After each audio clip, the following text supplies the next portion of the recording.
Olá, bem-vindo ao Gerês Oftalmologia Cast. Hoje vamos falar sobre o ceratocone. É uma doença que causa deformidade na córnea. E para falar sobre as causas, sintomas e tratamentos, nós vamos bater um papo com o Dr. André Gerês, médico oftalmologista que também é especialista em ceratocone. Então sente, relaxe e vamos participar desse bate-papo. Dr. André. Obrigado, Rosiane. Vamos conversar aí sobre uma doença que afeta milhares aí de pessoas, então temos muita coisa a falar sobre ceratocone e que a gente possa ajudar os nossos pacientes a um maior entendimento sobre essa doença. Então vamos lá, o que é o ceratocone? O ceratocone é uma doença que causa uma ectasia da córnea, ou seja, uma deformidade, né?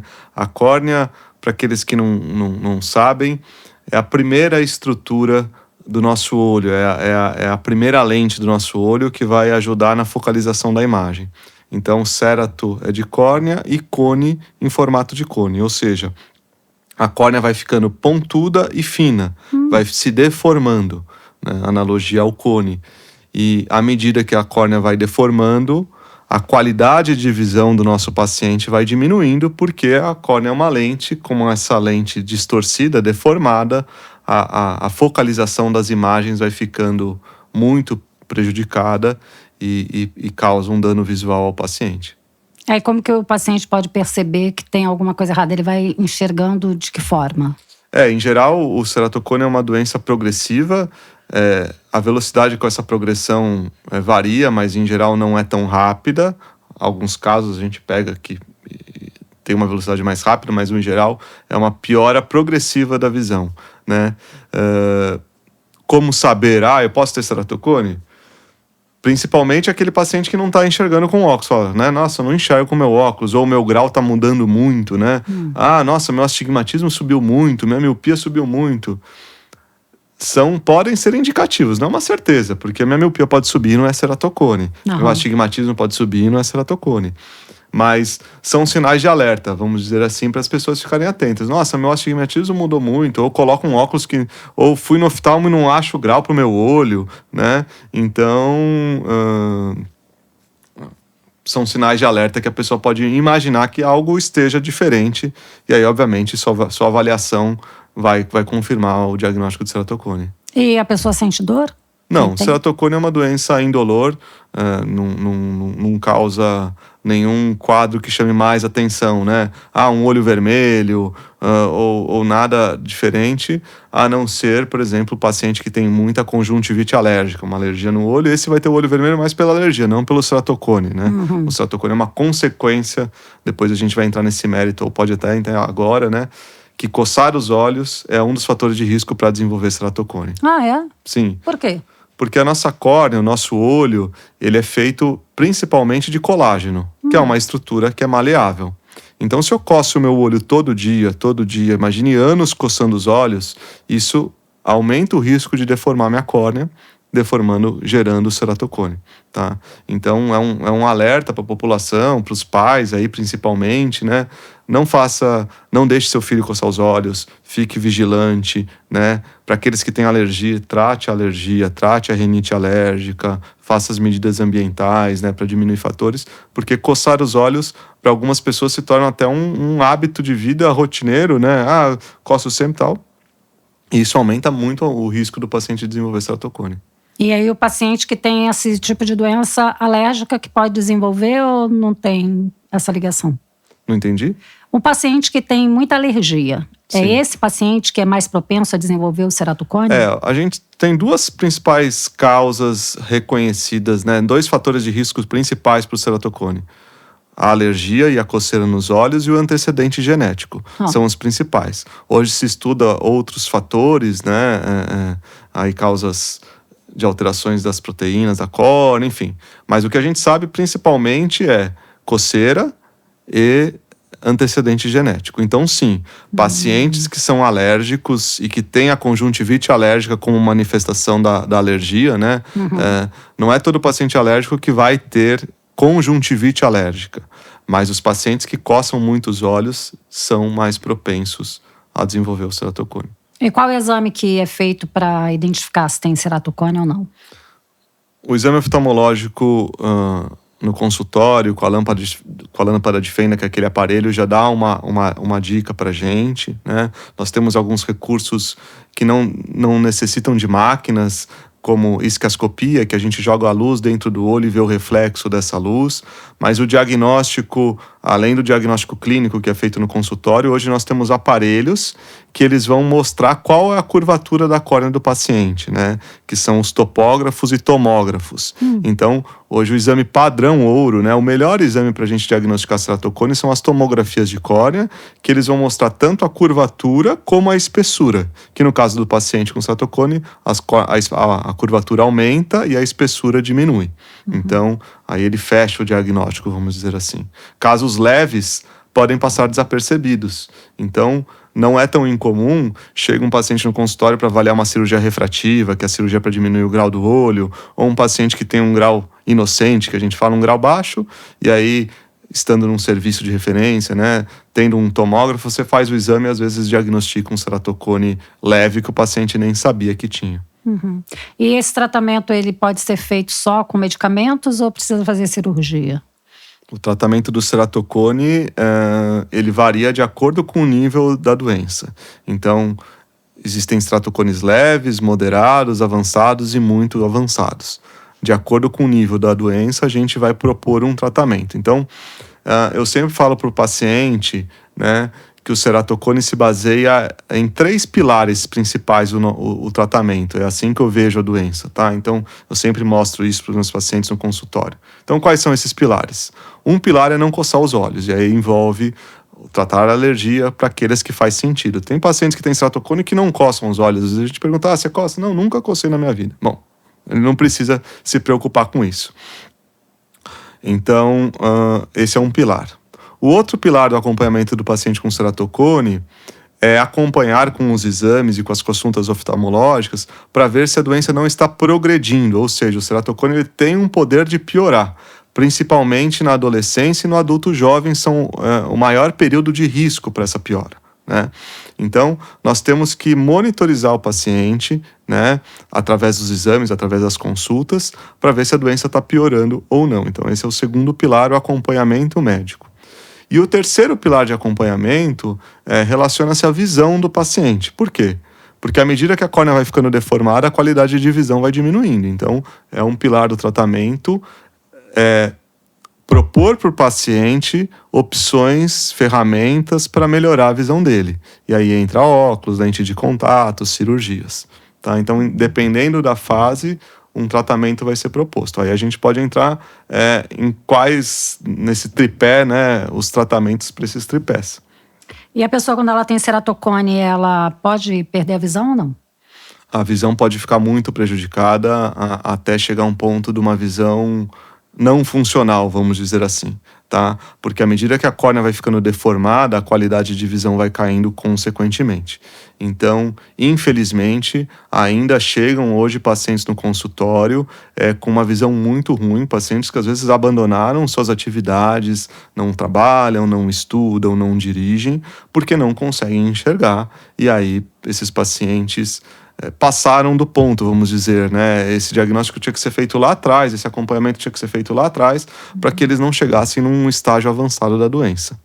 E aí esse paciente, ele é considerado um paciente de baixa visão? Sim. O paciente com ceratocone pode ser um paciente com baixa visão, felizmente reversível, tá? Então, hoje, quando o paciente está com ceratocone muito grave, nós temos o transplante de córnea, que seria o tratamento para os casos de ceratocone grave, por exemplo, né? Então, onde a gente tem que trocar, aquela córnea já está tão deformada, tão alterada, que ela não tem mais a função óptica, né? Ela não consegue mais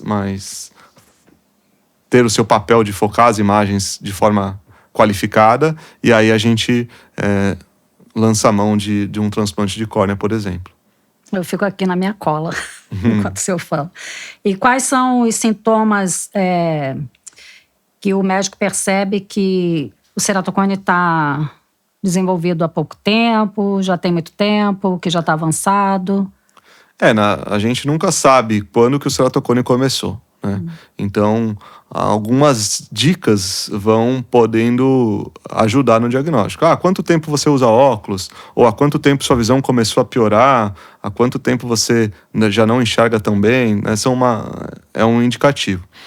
Por isso que é muito importante a rotina oftalmológica, porque, por exemplo, se eu passei na minha juventude e enxergava 100%, eu tenho um parâmetro que ali minha visão ainda não estava comprometida, ou pelo menos muito comprometida pelo ceratocone, né? O nível de gravidade da doença, a gente vai avaliar no exame clínico com o exame de imagem, com essa topografia e tomografia. Então, eu avalio meu paciente, já tenho uma ideia do nível de doença clinicamente, confirmo isso com o exame, junto todas essas informações, né? E aí a gente vai dar para o paciente o nível do ceratocone, o diagnóstico, as opções de tratamento e com acompanhamento médico, que é muito importante, a gente vai avaliar se a doença está piorando ou não, né? Para propor tratamentos que possam frear a doença e aí, com isso, diminuir o risco do ceratocone piorar. E essa doença ela é genética? Ou... Tem um componente genético, também não é uma verdade absoluta que todos os pais e mães que têm um ceratocone vão passar o gene para o seu filho, mas a gente sabe que um dos principais fatores de risco para o ceratocone é o antecedente genético. O senhor já falou sobre tratamento, sobre as causas, e quando chega num ponto assim, que aí o paciente está numa baixa visão, não tem mais nada para fazer, ou vai fazer um transplante de córnea e vai tentar? Eu acho que é importante a gente voltar um pouquinho no tratamento que a gente não conversou. A gente conversou do tratamento da alergia, né? Então tem que tratar com alergista, com otorrino, ambiente, que é muito importante. Existe um tratamento para frear a progressão da doença quando indicado, tá? Então, pacientes que estão piorando ou pacientes com alto risco de piora, principalmente os adolescentes, né? A gente sabe que o maior período de risco de piora é dos 10 aos 18 anos, ou na infância até os 18 anos. Dos 18 aos 25 também é uma faixa etária de risco. Então, nós vamos indicar um tratamento chamado crosslinking, tá? O que é o crosslinking corneano? É um tratamento que ele une um colírio de vitamina B associado a uma luz ultravioleta, e a interação desses dois componentes causa uma reação química na córnea que vai enrijecer a córnea, vai deixá-la mais forte, mais dura, criando maiores ligações entre as fibras de colágeno para diminuir o risco de progressão do ceratocone, tá? Então, o crosslinking foi um tratamento que hoje está mudando a evolução natural da doença. Há 30 anos atrás nós não tínhamos crosslinking, há 40 anos atrás o médico que atendia o paciente naquela época não tinha muito o que fazer. Se está piorando, vai piorar até chegar no momento de ter um transplante de córnea. Hoje não. Felizmente, com o crosslinking, se eu faço o diagnóstico numa criança, num adolescente, eu consigo retardar ou paralisar aquela progressão para que a criança não vá para o transplante. Apesar de ser transplantador de córnea, apesar da gente fazer no hospital, na clínica transplante, o nosso objetivo é que o paciente não vá para o transplante, porque aí, teoricamente, é o fim da linha, tá? Então, esse é um dos pilares do tratamento. E aí podemos conversar sobre os tratamentos de recuperação visual, que é isso que você está comentando, né? Então, óculos é um tratamento para devolver a visão.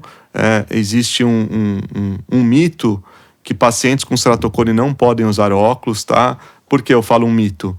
Porque realmente o óculos, para muitos pacientes com ceratocone, ele perde a eficácia. Como a córnea está irregular, a luz passa pela lente do óculos, mas depois passa pela córnea irregular. Então, o efeito do óculos vai diminuindo. Nossa. Porém, é possível sim tentar um óculos para pacientes, mesmo com ceratocone mais avançado, tá? Mesmo que a visão não fique tão boa, mas às vezes já é um recurso para minimizar o efeito do ceratocone. Depois, nós temos as lentes de contato. As lentes de contato são maravilhosas para o ceratocone, principalmente as lentes rígidas, porque elas vão se antepor à córnea, regularizar a superfície corneana, e então os pacientes com ceratocone às vezes saem de uma visão muito ruim para uma visão ótima com as lentes de contato, né? É um tratamento muito utilizado, e aí existem vários tipos: lentes gelatinosas, lentes rígidas, lentes esclerais, tá? Que a gente pode depois conversar um pouquinho sobre lente. Nas últimas décadas surgiu um outro tratamento chamado implante de anel, o anel intraestromal, né, anel de Ferrara.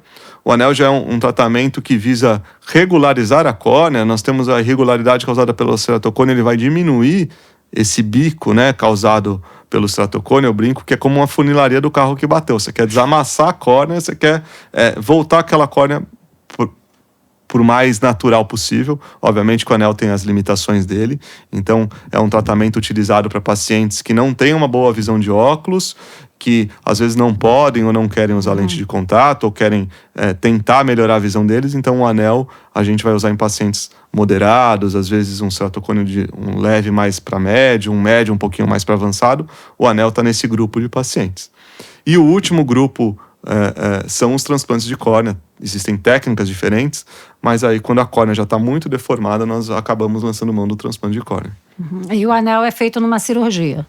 Sim, anel, crosslinking e transplante são técnicas cirúrgicas, né? Cada um com seu objetivo, cada um com a sua técnica e cada um com a sua indicação específica. E o período de recuperação para cada um deles? Varia. Cada cirurgia tem um período de variação. Anel e crosslinking são cirurgias que o período de recuperação é menor, então a primeira semana tem maiores mudanças na córnea, passada da primeira semana tende a diminuindo a necessidade dos retornos, o paciente retorna com 1 mês, 3 meses, enfim, mas o paciente retorna a sua vida mais rápido. O transplante já não. O transplante já é uma técnica que o acompanhamento pós-operatório é maior. Eu brinco também com os pacientes que um paciente com transplante de córnea não tem alta, né? Ele tem que acompanhar o resto da vida porque é um órgão transplantado. Mas aí o pós-operatório já é maior, o afastamento das atividades já é maior, então cada paciente e cada técnica vai ter a sua indicação de tratamento e de pós-operatório. Aí o senhor falou sobre vários graus da doença e cada grau que pode ser feito.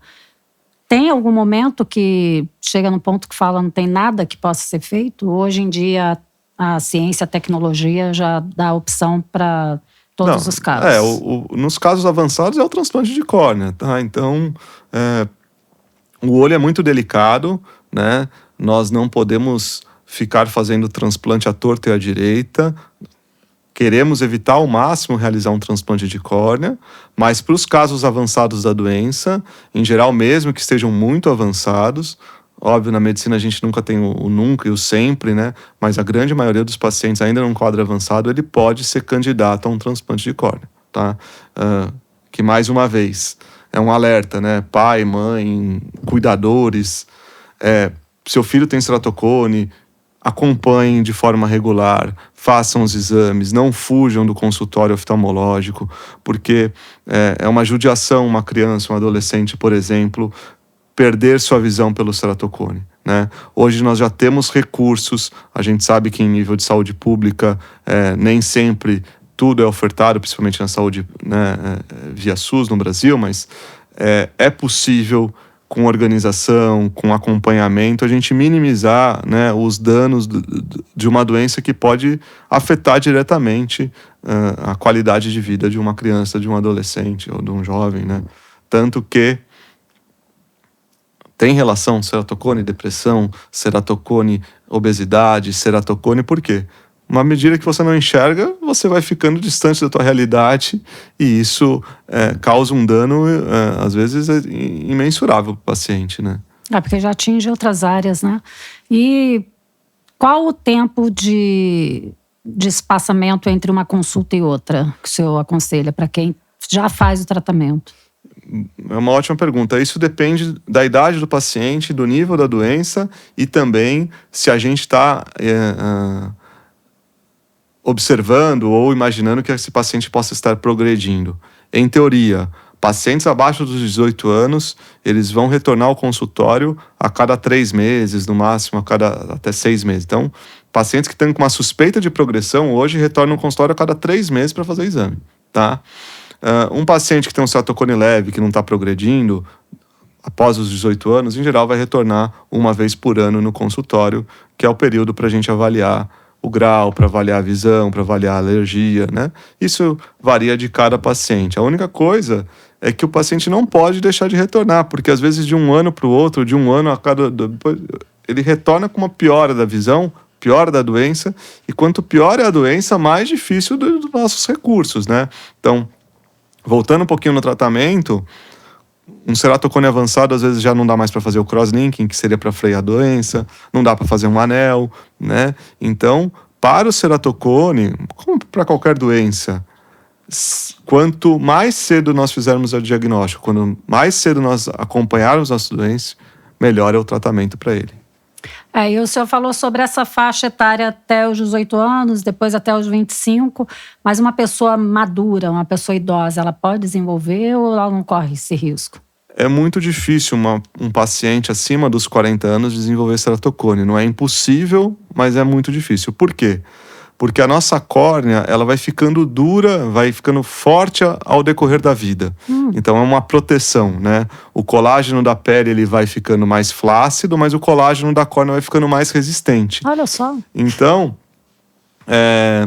a maior faixa etária de risco para a progressão da doença no final da infância, nas mudanças hormonais, né? Na menarca, na menina, na pubarca, no menino, né? Que o estímulo hormonal. Nas mulheres, a gestação é um período de risco pela também mudança hormonal. Então, vamos colocar ali que dos 10, eu posso fazer um diagnóstico de ceratocone em uma criança de 8 anos, por exemplo, né? Nossa. Mas do final da infância até o adulto jovem é a maior faixa etária de risco. Depois de 40 anos, 35, é muito raro alguém desenvolver ceratocone, né? Em geral, os diagnósticos que são feitos nesse tipo de paciente são pacientes que pregressamente já tinham a doença, mas não sabiam. E depois que a pessoa faz esses tipos de tratamentos, que são tratamentos cirúrgicos, ela fica apta a voltar a trabalhar ou ela vai ter que passar por um processo de recuperação que vai dizer se ela vai conseguir voltar à atividade normal da vida dela? Se ela pratica esporte? O prejuízo gerado pelo ceratocone vai depender do nível da doença. Feito um tratamento cirúrgico como um anel, ou um crosslink, ou até mesmo um transplante, em geral, esses tratamentos têm um poder de efeito muito bom, né? E aí, obviamente, que eles vão... cada paciente é único e cada paciente vai retomar ou recuperar sua visão de acordo com o nível, né?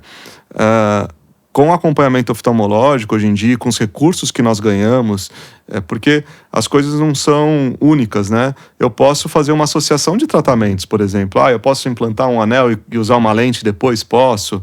Eu posso fazer um transplante e depois usar um óculos ou uma lente? Posso. Então, são etapas, né? Fiz o diagnóstico, necessito daquele tipo específico de cirurgia, vou fazer a cirurgia. Passou o pós-operatório, fiz a avaliação, aí eu vou entender o que aquele paciente precisa. Precisa de uma lente, precisa de um óculos. E aí nós vamos somando tratamentos a fim de tentar devolver o paciente ao melhor quadro oftalmológico para que ele faça uma vida praticamente normal. Então, felizmente, hoje nós temos muitos pacientes que têm uma vida normal, mesmo tendo ceratocone, às vezes até mais avançados, né? Porque usam uma lente escleral ou fizeram um transplante, retomaram suas vidas. Mas, volto a frisar, precisa do diagnóstico e precisa de um acompanhamento. E se ele fez o tratamento que ele precisava fazer, ele está usando uma lente, ele pratica esporte, ele pratica boxe, ou tênis, ou frescobol, alguma coisa assim que causa impacto, aí ele vai poder fazer normalmente. Às vezes não, né? Não. Então, fiz um transplante de córnea, por exemplo, atividades de impacto você não pode fazer de trauma, né? Uma das causas de perda de um transplante, por exemplo, é o trauma, né? Implantei um anel, luto box, é a melhor saída? Às vezes não. Então, por quê? Porque o anel é uma prótese, está dentro da córnea, né? Então, por isso que é legal a gente falar que o tratamento é individualizado. Hoje a gente vê na internet muitas coisas. Tenho ceratocone e fiz crosslink. Não é todo mundo que precisa fazer crosslink. Não é todo mundo que precisa fazer anel. Não é todo mundo que precisa fazer transplante de córnea. Cada paciente ele é único e é individual. E, às vezes, o paciente ele pode fazer diferentes tratamentos, tá certo, né? Por isso que a nossa conversa é muito importante, para entender o que é melhor para aquele paciente naquele momento, propor um tratamento e realizar, e a partir daquilo, então, dar o andamento. Então, eu converso bastante com os pacientes sobre isso, né? Não fique preso que é um único tratamento. Óbvio, tem alguns casos que sim, mas tem uma gama de pacientes que eles estão possibilitados de fazer diferentes tratamentos, e aí, de acordo com o seu estilo de vida, com a sua qualidade e com os seus afazeres, nós vamos escolher o que for mais conveniente para ele. E hoje já tem essa gama de tratamentos, mas existe algum estudo que está tentando buscar alguma outra coisa que traga mais benefícios ou conseguir que tenha, vamos dizer, não chegar à cura, mas o mais perto da cura possível, que a pessoa possa viver menos no médico e usando menos medicamentos? A medicina não para, né? Então, estudos são constantemente realizados, né? Por exemplo, o crosslinking corneano já tem novas técnicas, já tem novos dispositivos que estão sendo estudados, validados, né, para serem mais práticos de ser realizados. Nós temos um grupo no Brasil do Dr. Marconi que estuda muito o ceratocone, tentando avaliar causas e tentando avaliar diagnósticos precoces, por exemplo. Então, futuramente, o que a gente espera é que esse diagnóstico seja o mais precoce possível, para que a gente possa intervir o mais precoce possível. Pode ser um dia que existe uma terapia gênica aí, que a gente já consiga mexer no genzinho do ceratocone para que as crianças não desenvolvam. Hoje a gente não tem isso, mas hoje com o que a gente tem de diagnóstico, com certeza, se o paciente tiver acesso, né, a uma consulta oftalmológica, nós conseguimos, no mínimo, retardar a progressão da doença com crosslinking, por exemplo, com acompanhamento médico. O senhor está falando do crosslink. Como seria? Como que é? Eu não consigo ver como é que é. O crosslinking é uma cirurgia que a gente joga uma luz ultravioleta na córnea, como eu falei antes, associada a um colírio. É uma cirurgia que dura ali menos de 1 hora. É um procedimento que o paciente vai embora no mesmo dia. Não tem corte, nada. Tem só uma raspagem da camada superficial da córnea, das células superficiais, que é chamada epitélio, mas não tem corte. E ele vai gerar essa resposta química, deixando a córnea mais forte, mais dura, né?